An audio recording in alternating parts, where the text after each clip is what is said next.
అభిప్రాయం చెప్పాలంటే అది ఏమైపోతుందంటే ఒక చూస్తున్నారు కదా కాంటెంపరీ జనరేషన్ వెరీ అలర్ట్. అంటే మనం ఏమనుకుంటా అంటే వాస్తవాలను మరిచి మనం ఎక్కడో ఆలోచిస్తే జనరేషన్ ఉంటే అందుకని ఏదైనా అభిప్రాయం అడుగుతుంటే నేను అభిప్రాయం చెప్పట్లేదు. ఎందుకంటే పీపుల్ స్టన్స్ అంటే ఏముంటుందంటే జనమందరినీ రూల్స్ పాటించమని, జనమందరినీ భారత రాజ్యాంగాన్ని పాటించమని ప్రతిపక్ష నాయకులు కావచ్చు, అధికార పక్షంలో మీరు కనీసం పాటించకుండా ఈ విధానాలు ఇందాక అడిగిన సమాధానం ప్రశ్న మీరు కనీస విధి విధానాలు మీరేం పాటించకుండా మీరు ప్రజల్ని పాటించకుండా వాళ్ళు ఎలా ఒప్పుకుంటారు?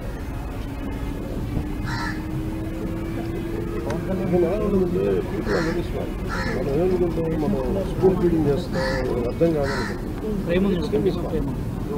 ప్రజల్లో ఉన్న సమర్థత, collective intelligence of people is far superior అనేది ఆ గ్రహింపు ప్రతి నాయకుడికి అవసరం, ఇంక్లూడింగ్ అపోజిషన్ తెచ్చుకోలేని అపోజిషన్. రాధాకృష్ణ గారికి ఉపరాష్ట్రపతిగా ప్రమాణ స్వీకారానికి చేసినందుకు వారు మనస్ఫూర్తిగా నా శుభాకాంక్షలు. ఈ ఒక సరైన వ్యక్తికి ఒక సరైన పదవి ఇచ్చారు. ఆయనకి ఆ పదవికి తగ్గ హుందాతనం, ఆయన మనం ఖచ్చితంగా దాన్ని ముందుకు తీసుకెళ్తాం. అదే హుందాతనం ఆశిస్తున్నాం. సార్, అక్కడ ప్రమాణ స్వీకారం దగ్గర ప్రధాని గారి అని అమిత్ షా గారు లేదు, నేను మిగతా వారిని కలిశాను కానీ ఆ సమయం కుదరదు.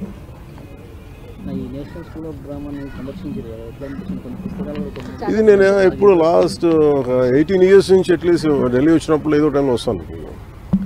అంటే నేను యాక్టింగ్ ట్రైనింగ్ తీసుకున్నప్పుడు నాకు ఇందులో ట్రైనింగ్ తీసుకున్న వాళ్ళు నాకు కొంత తెలుసు. కొంతమంది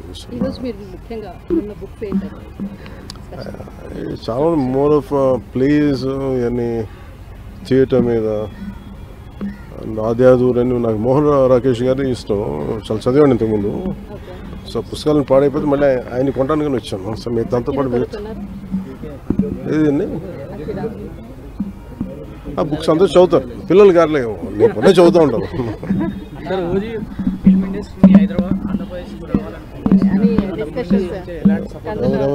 ఎవరమంటున్నారు ఏంటది? అంటే తెలుగు ఫిల్ము ప్రపంచ వ్యాప్తంగా వెళ్తున్నప్పుడు అది ఎక్కడ సౌకర్యాలు ఉంటే అక్కడ బాగుంటుంది. సో బేసిక్ పరిశ్రమల కోసం ఎలాగా ఆంధ్రప్రదేశ్ ప్రభుత్వం ఎలా పిచ్ చేస్తూ సినిమా పరిశ్రమ కూడా పిచ్ చేస్తుంది. వాళ్ళకి కావాల్సిన ఇన్సెంటివ్స్ ఇచ్చే దిశగా వాళ్ళు ఆలోచిస్తూ ఉన్నారు. అది ఓవరాల్ క్యాబినెట్లో కూర్చొని నిర్ణయాలు తీసుకోవాల్సింది. ఇచ్చిన హామీలు ఇప్పటివరకు అమలు చేయలేదు, ఏం చేశారనేది కూడా జగన్మోహన్ రెడ్డి కామెంట్ చేశారు. దాన్ని ఎట్లా చేస్తారు? మీరెవరు అన్నారు అధికారంలోకి రానియడానికి? కింద ప్రజలున్నారు, పైన దేవుడు ఉన్నారని కామెంట్ చేస్తున్నారు. ఎవరు ఆయన అన్నారా?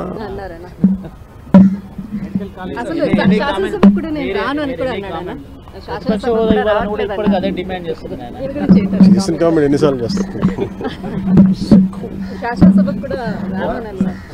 మీరు అడుగుతాను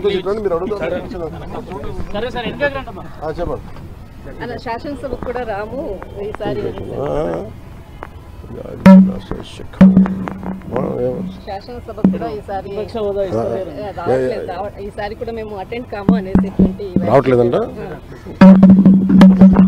వాళ్ళ ఓన్ కాన్స్టిట్యూషన్ ఒకటి ఉండదు, దాని ప్రకారం చేసుకున్నారు. అంటే వాళ్ళు భారత రాజ్యాంగాన్ని నమ్మితే మరి అది కాదు కదా. మేబీ వాళ్ళ సంవిధానం లేదంటే వాళ్ళ రాజ్యాంగం ఏదో ప్రత్యేకంగా ఏదో ఉండుంటుంది కానీ అవి చెల్లవు కదా.